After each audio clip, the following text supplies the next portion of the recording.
Sitting in her garden in a village in Herefordshire in the English Midlands, Lucy Aldridge seems a long way from the dust of Sangin. But her son, she says, is always with her.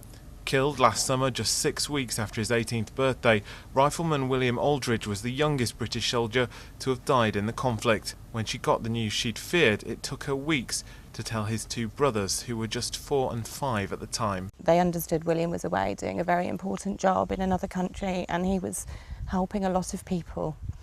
But now that he had a much more special job to do, which meant looking after a greater number of people, and the only way that he could do that was if he was an angel.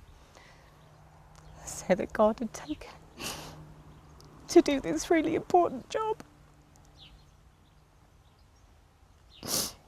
This week saw another tragic milestone in Afghanistan as the total number of British military deaths in the conflict reached 300.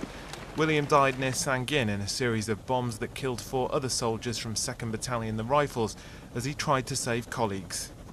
He deployed 3 days after his 18th birthday and was actually fiercely proud of being one of the youngest serving in Helmand, if not the youngest. He was a career soldier, he knew where he wanted to go, he had aspirations to join the SAS. I was at home with my youngest child, who was 4 at the time, and 2 people just dressed in plain clothes, a gentleman and a lady, knocked on the door, and before they even showed their military ID, I knew why they'd come. Nearly a year on, Lucy wonders just how much longer the conflict can continue. I mean, this has devastating consequences, and it's just going to change the face of society as we know it, essentially.